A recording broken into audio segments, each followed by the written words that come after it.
Good afternoon, guys, and welcome to Jonesboro Rotary. September the 1st, Labor Day weekend's coming up. Enjoy it.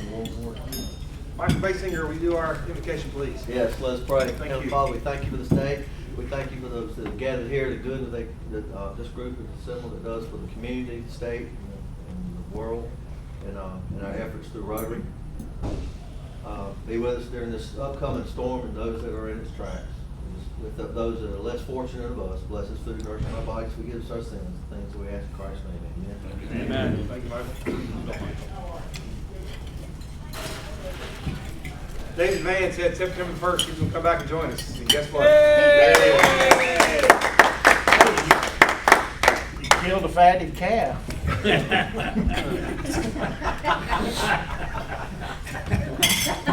Glad to have you back. Thank you so much for being here. Oh, man. September 8th, which is next week, we're at the Jonesboro United Methodist Church, correct? Right. We'll be there for that. Yeah, guaranteed 25. We'll have to figure out the email blast. Yep. We'll get Mr. Ransberger, who is not here today. He said he had a closing in Fayetteville today, and I said, "You're letting that get in the way of this?" So, anyway. Larry, will you get up and tell us about this award that we just won? Yeah. In the late spring, I got an email inviting us to participate in kind of a special award that they do by zone. So we're in zone 33, and zone 33 and 34 work very closely together. In zone 33, there's probably about 14 districts and 600 clubs. Anyway, they knew some of the things that we were doing down here, and so the district encouraged me to fill out an application for what they call the Innovative and Creative Strategies Award. And only 3 clubs from Zone 33 can win. And we won.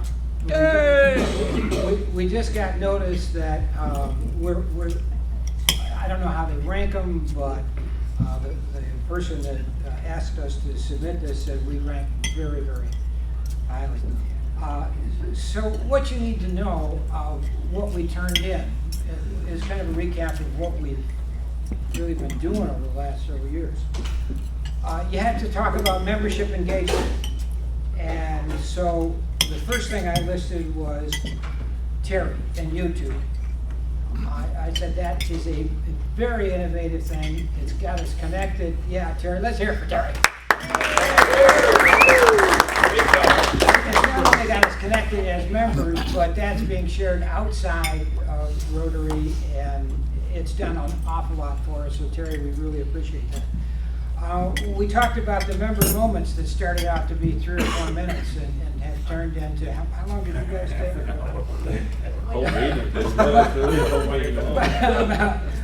But it's been a really good thing, and that's now being shared around the zone. We talked about Rotarian in the Month awards, like the Cake Boss, that was kind of special, and other clubs are going to pick that up.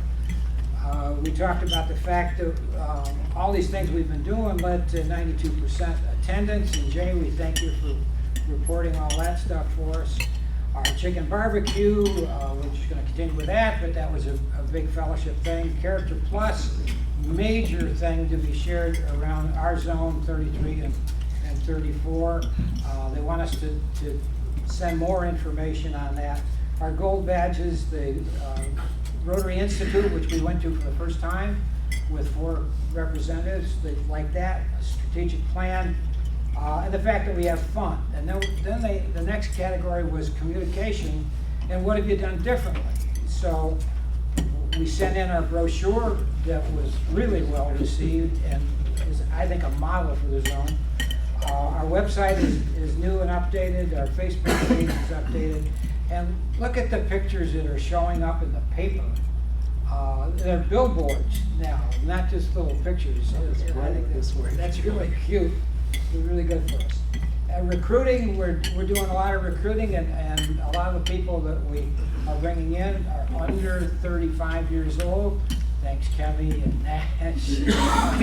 And I got to tell you, I just got a very difficult phone call from Cameron, who is in that same category, but his schedule right now for the courts just does not allow him to come. The judges will not accept an excusing, the court case at the time for him to come to Rotary. So he'll come back when he can.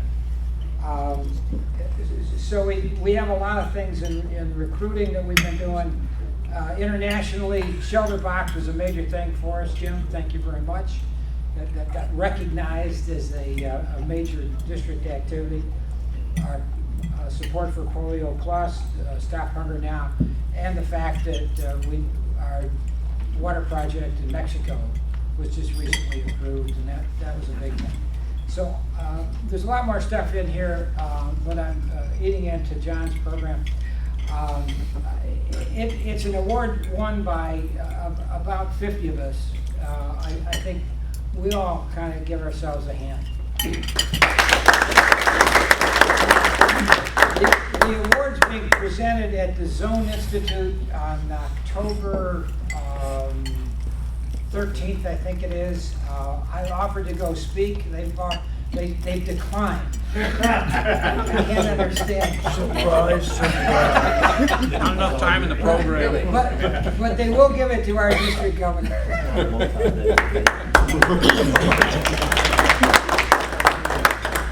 Thanks, Mayor. Done a great job.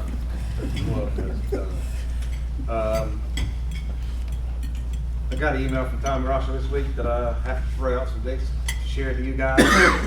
September 10th to 22nd, we got our foundation and membership seminars. I think we've got that covered. October 20th is the district golf tournament. Anybody wants to play in that? We can do that. That's going to be in Greensboro. What day? October 20th. October 24th is World's Greatest Meal Day. November 18th and 19th, they're having a Young Professionals event in High Point. That we will get you guys some more information on that. We'd love to look into that. So I'll get some more information on that. November 17th, the Foundation Seminar in Greensboro, and October 28th, the RLI Institute in Pinehurst. I'm planning on going back to that this year for number 2. I hope we can get some more people together for that. Maybe Janice will go. Yes. So we're working on that too. That's all the announcements I have got at the moment. Man, are you on the salad now, or still in the main deal? Kendra Martin, you have an announcement today. I do.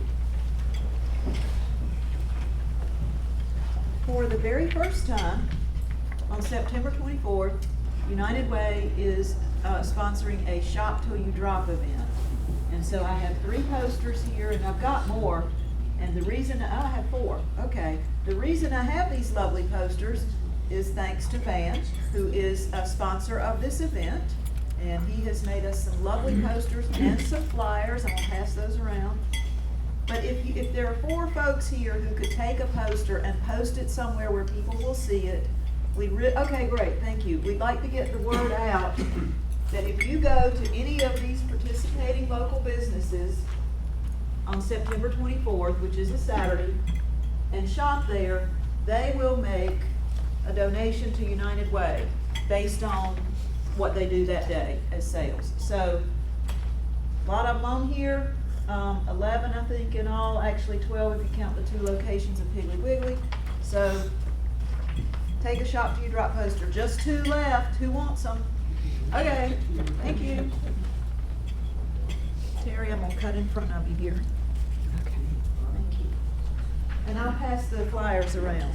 And thanks again to Van for helping to sponsor this. Thank you, Kendra. It was my pleasure, my brother and I's pleasure. Nolan, you have an announcement today. Yeah, everybody may be familiar with the senior center hosting an annual, I think it was called the Boomer Expo or the Health Expo every year. Well, this year they've kind of changed things around. They are going to have for the entire month of September on Fridays, different events. And starting tomorrow, between 10 and 12, they've got Safety Day. September 9th is an open house at the Enrichment Center. On the 16th, they're doing a wellness clinic. On the 23rd, they're doing health screenings. And on the 30th, flu shots and RX and fitness. And there's a lot of information that's being provided at these different events. Like, for instance, tomorrow they've got the Emergency Management Sheriff's Office, hurricane awareness, appropriate for what's going on right now. Medicine, medication safety, fire alarms, discussion on safety and when to change, and legal aid. And I've got a bunch of flyers here that give a little bit more information about each Friday's events and the times that they're going to be doing those. So I'll pass these around. Okay, very good. Thank you, Nolan. Chris. Yes. Things are starting to roll, right? Things are starting to roll. Sounds on Steel is coming up September 10th. That's a week and a half from now. All the final bows are on that. We're ready to rock and roll. And then, of course, we open our main stage season on the 15th of September. So it's a busy time at the temple. But yeah, if you would help, Sounds on Steel is going to be great. We've got the 10 bands coming in. We've got beer trucks that'll be lined up and down Carthage Street. And we'll have food vendors out there. There's artisans coming in. Thing kicks off at noon. It runs till about 9:30 in the evening. It'll be a great day. Bring your lawn chair, bring a blanket to sit on, and just come hang out with us. It'll be awesome. And then, of course, September 15th, which is just right around the corner from that, we open the season with Anything Goes. 3 weeks of that. It's an over-the-top musical. Peggy Taphorn makes her return to the stage in a musical. She hadn't done a musical at the temple in a long time, so that'll be pretty cool. And then just a myriad of special events coming down the pipeline. So check them out. Hey, talk about Kiwanis. Talk about Kiwanis. So, Tell them why you got the big prize. so Kiwanis did their drawing for their 50-50 $5,000 raffle on Tuesday. I'm just gonna talk, you don't need to say anything about me. That's good, I like that. No one asked for a background check. So that's good. So, I can't take any credit for the presentation you're about to get. It was done by Daniel Mahoney, who's our management intern right now, who's soon to be one of the business analysts for the town of Cary. So, the purpose of our internship program is to give them some experience so they can go somewhere else and do great things. So she showed me her offer sheet, and I was like, maybe I should have applied for that job. So anyway, pretty cool stuff. That's a lot of folks don't know, but my office is now at the Summit Building. We call it the Summit Building. It used to be the old Dixon Hughes accounting office. I've been there almost 4 years now, and I still have people go to the old hospital looking for me. So we'll put this slide in here so people know where to find me. That's our organizational chart. I don't get to talk about it a lot, but in county government, I'm really not in charge of a lot. And the reason is because people like Bill Stone, who people think is a county employee, doesn't actually report to me. He reports to NC State. But we have to work collaboratively together to get things done. So, people like the sheriff, the Department of Social Services here, the Register of Deeds, see the sheriff, health department. All those folks have their own boards that they report to, and I don't hire and fire them. So, but I have the one thing that is the most important thing. I control the money. So the board passes a budget, and then they give me the control over the budget during the year. And these people all have to come to me, and even though I don't get to hire and fire them, and I don't get to set their policy, I can help control them with the money. So when people say, "What do you do?" I say, "I control money." That's my job. So I also like to tell people a little bit about Dillon's rule. People think the county commissioners have a lot of power in this state, and the only time they have any power is when our legislature gives it to them. We are not a home rule state. There's nothing in our Constitution that would allow us to be home rule. So everything we do has to be in one of those little green books that says counties can do X. If it doesn't say you can do it, you can't do it. That's what a Dillon's rule state is. So the General Assembly has all the power in this state. The governor is a figurehead, and the only time he really has any power is when there's not a supermajority in the legislature. So there's a supermajority right now, they control everything. So then this is the number one rule. County commissioners, and Chris is sitting over here, and he's running for office. So if he gets elected, he has to understand this. He's just 1 out of 7, all right? And it takes 4. You gotta learn how to count to 4 when you become a county commissioner to get things done, because as 1, you cannot act. As 4, you can act. So it takes a majority of the board to take action. So even though they elect a chair, once again, she has responsibilities above, the rest of the board. Like I just left a meeting that she was in, and she makes the speeches and all that kind of stuff. I help her give her information so she can talk about that stuff. But, she has 1 vote. 1 vote. That's it. This is my board. Amy Dowdert was the chair, Ricky Fraser's vice chair, Robert Reeves, Robert is the only county commissioner who was on the board when I was hired. So I think I've told the group here before how many commissioners I worked for. I'm up to 18 in 9 years. So basically I get 2 new ones every couple of years. Then Kirk Smith, Tim Sloan, Dr. Connect, who was a member of the Rotary Club here, and Doc. These are our districts. We have the 3 seats that are up right now are at large, so they can live anywhere in the county, and everybody in the county votes for those folks. But in 2 years, the district seats will be up, and they have to live in those districts, and only the people in those districts get to vote for those commissioners. These are the programs that we support.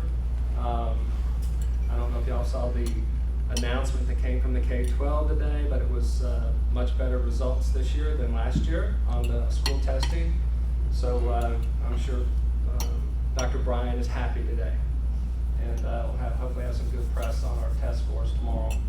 But the schools, we'll see in just a second, but the schools make up almost 50% of our budget. And so once again, we don't control the schools, we don't control the community college, but we can influence what they do by the money. By the money. That's right.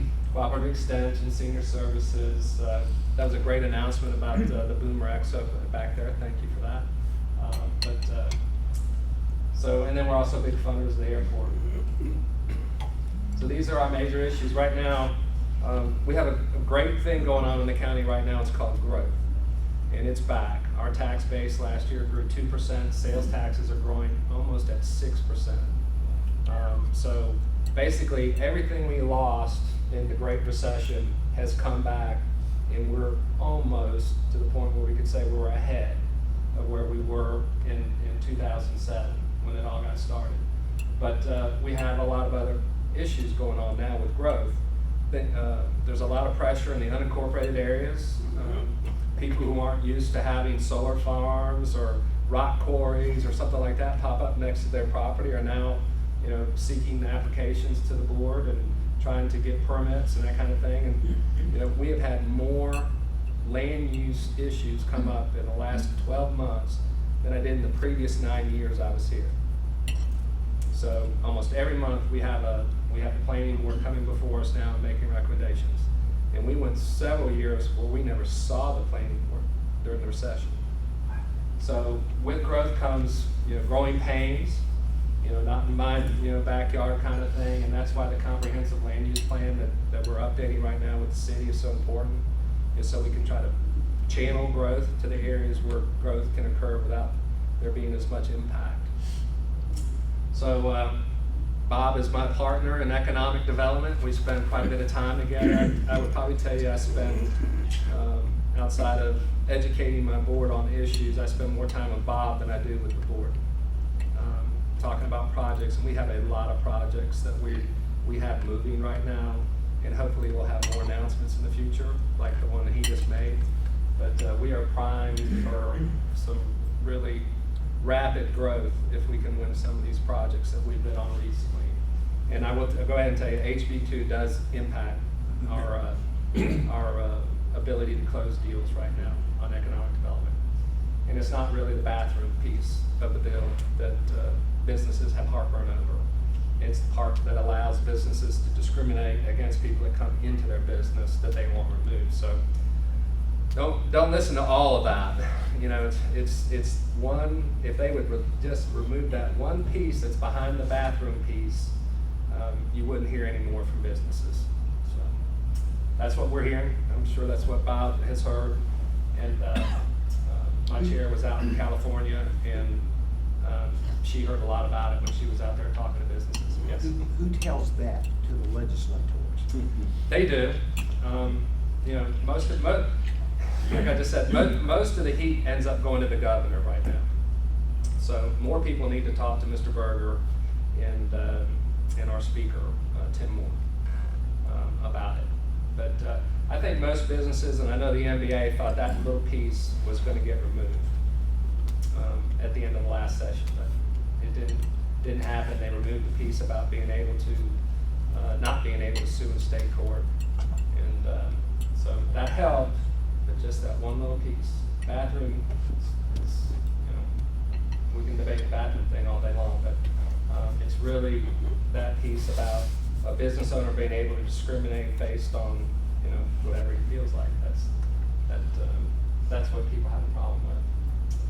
So our state budget, I won't go into real detail on it, but the state is good at sleight of hand with our revenues, because each year it's never the same. So like lottery proceeds, our lottery proceeds have been capped at 100 million, which is split amongst all the counties based on per capita.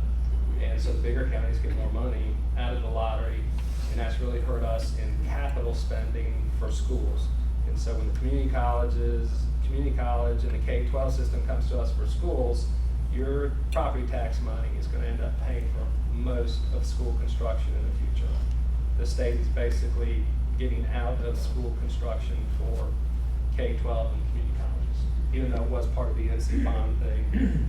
$6 million for Central Carolina Community College between the three campuses is not a lot of money that's out of those bonds. The courthouse, we have all kinds of issues at the courthouse.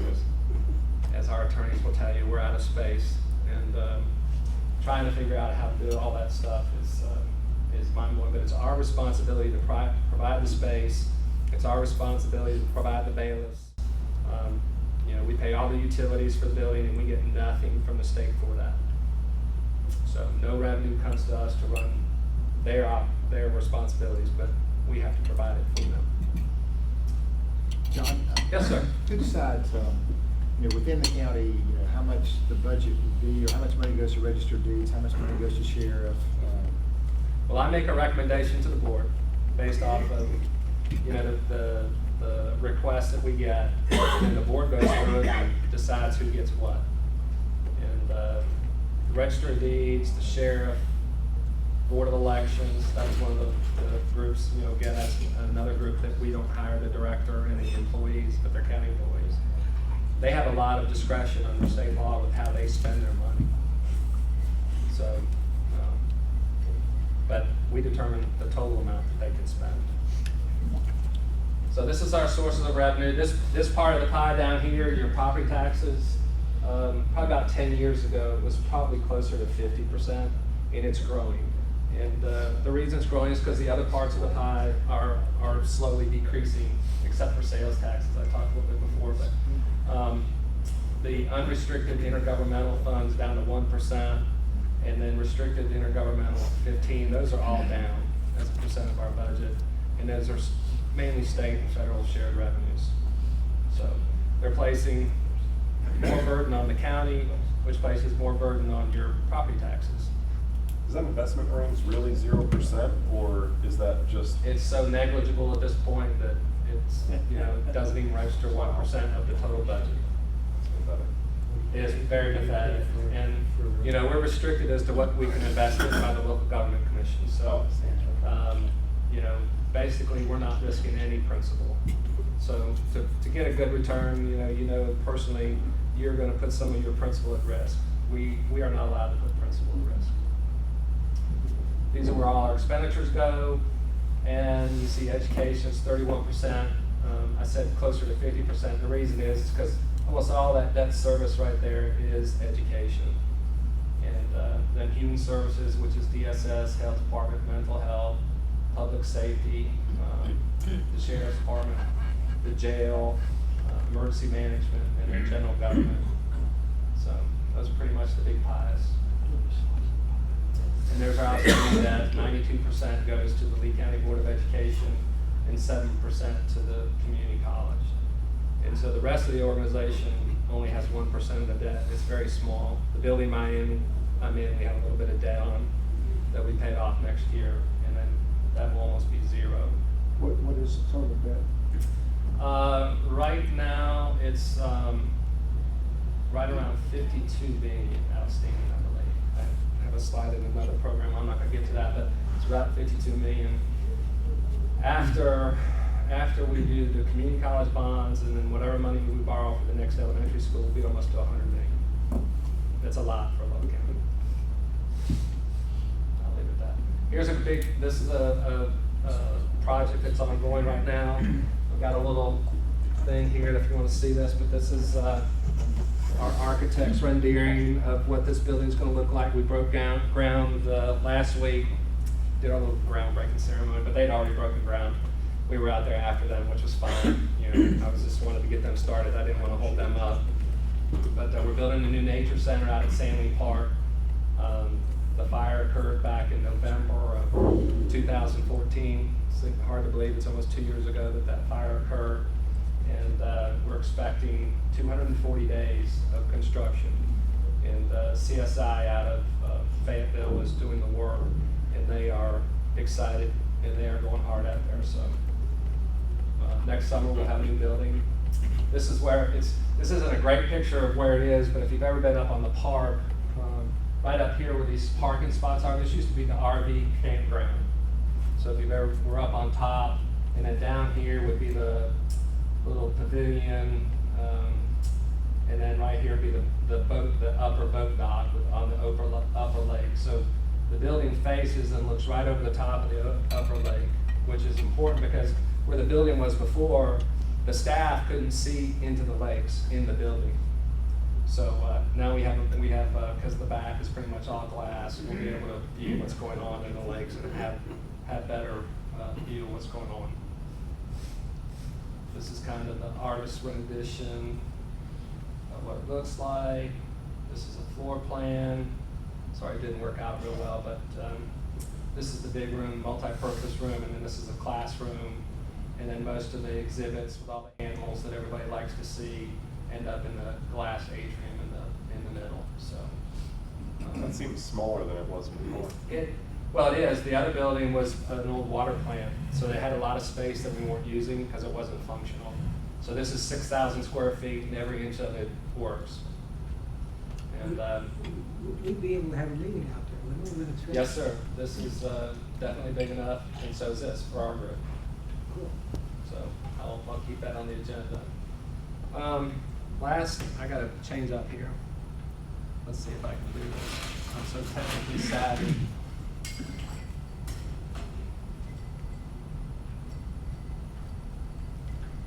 We've talked a lot about, this map will come up and you can see the map pretty well. But this is, we talked a lot about water, and you probably read in the newspaper about, the water filters and stuff that we're trying to get to the people of the Colon area for water, and it's an interesting situation to say the least. But anything that's red had the elevated levels of hexaphilium, chromium, or vanadium. Anything that was yellow was kind of, at a level that the State Board of Health used to say was concerning, but now they say all these spots are okay to drink. But this is the site that Chara bought the actual coal ash will be up here. So the reason we were even out in this area testing was to get a baseline before the coal ash showed up. So then the data comes back and everybody's, concerned about the data. Well, there are 22 of the red ones, 22 of the red ones that are problematic, that got letters and then had their letters rescinded. And then, now what they're really asking for is they want us to run water to them. Well, the county ran water, and the water goes up this line, over here, down to here, around here, up here, around here. It goes everywhere around all these sites. Now they want us to run water basically to their houses. Now we don't do that for anybody. You've got to run it to the right of way, and all these dots right here are on private road. So there's a Old Colon Road loop right here, which we could run a line on and get 4 or 5 of these stars off of there. But the rest of them have to run their own line down to the right of way. So it's not as easy as people say. This is also a private road right here, where you got these 2 stars here. So water is out here. It's just not to their doorstep. So you're reading a lot about it. You see a lot of things in the paper. And if you watched our meeting Monday night, you saw a lot of frustration probably on my face. And the reason I'm frustrated is because if this was anybody else, let's say you had your well go bad in the county, you'd have to dig a new well. Or you would have to pay to run a water line to the closest public source. But because we did this testing, these folks, and I would be making the same argument, I guess, if I could. They want us to run water to their house. When's the coal ash gonna start? August of 2017, supposedly. Now, I can do math, so as I look at the state reports and I see what coal ash has to move, and I see the capacity in Chatham County, I'm like going, Chatham County has the capacity to take most of what they need to move. And then you've got Duke lobbying the legislature right now. They want a cap in place. So there are 3 levels of coal ash. There's the high risk ponds, the intermediate, and the low risk ponds. Well, the state has come back and trying to be tough on Duke, and said they want it all put in a line facility. And that there will be some plants that they can put a line facility on their own property and not have to move the coal ash. But it's the intermediate sites that would come here. There's one in Lumberton and one outside of Goldsboro that are designated to come here. But Duke continues to lobby to keep those in place and just put a cap over the top of it right where it is, and would never come here. So, we have people say, well, what are you going to do with that $12 million you're going to get? And I say, until they write us the check, we don't have $12 million. So, the first check we get would be $4 million the day the first bit of coal ash is dumped, and then we could probably do some things to get water closer to these folks, but we won't be able to take it to their front door because state law won't allow us to take it to their front door. They're going to have to come to us and put an expense in to do that. So anyway, that's been the big news. 22 people need to have the filters put in, and the county's asking for nonprofits to step up and do that, and we will pay them to do that. But if we're involved, we have to do an application. Basically, it's considered a community development block grant type program. We have to take applications. So we couldn't target this area. Anybody in the county could come in based off of income, demographics, whatever criteria we set, except we just can't target an area. Anybody in the county could come get those, and then these people would not get them. Whereas if we give it to a nonprofit, someone could do that. There was a nonprofit who stepped away from this? Yes, there was. Blue Ridge Environmental Defense League, They go around the state, they put chapters in counties where there are environmental issues. They get the local folks to come in and run those organizations. The local organization, Environmental League, is not a 501c3. So the money would have to actually run through Breedle, and Breedle decided they didn't want to handle the money, basically what's happened. Breedle is more of a political activist group. They call themselves environmental educators. You know, they always like to end their statements with, and the county manager doesn't come to their meetings. Well, the county manager goes to meetings where he feels like his input is going to be taken, you know, and used in a non-political way. So I don't go to political meetings, I don't go to Democratic meetings, I don't go to Republican meetings, I don't go to activist group meetings, people who are trying to lobby politicians and impact those things. I go to Rotary clubs, because they're civic organizations trying to do good work. Kiwanis clubs, that kind of stuff. So I will never go to an environmental league meeting, ever. So I just won't. So, but if those folks who live out here, they want to come talk to me in my office, I'll be happy to talk to them about it. Tell them the same story. There are people in this county right now whose wells have gone dry, who have to dig their own wells. And I'm sure, we start running water to these folks, they'll be other people that will want us to run water. So there's only so much money out there. It's 1 o'clock. I'm sorry, Dave.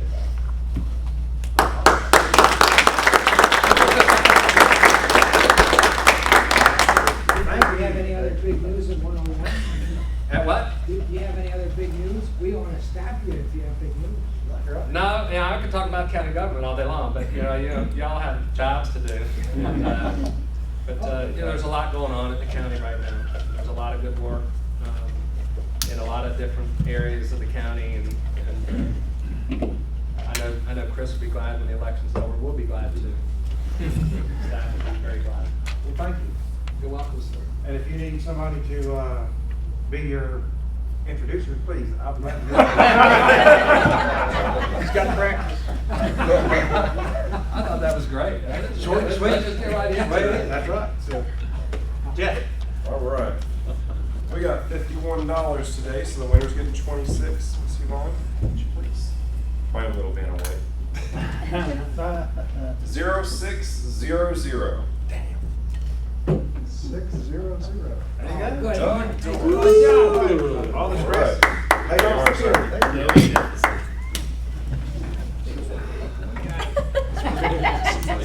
All right, guys, thank you all for being here today. Y'all have a great Labor Day weekend. We got a board meeting. And Doug.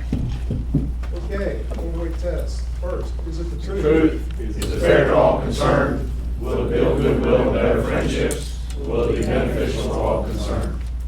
I pledge allegiance to the flag of the United States of America and to the republic for which it stands, one nation, under God, indivisible, with liberty and justice for all.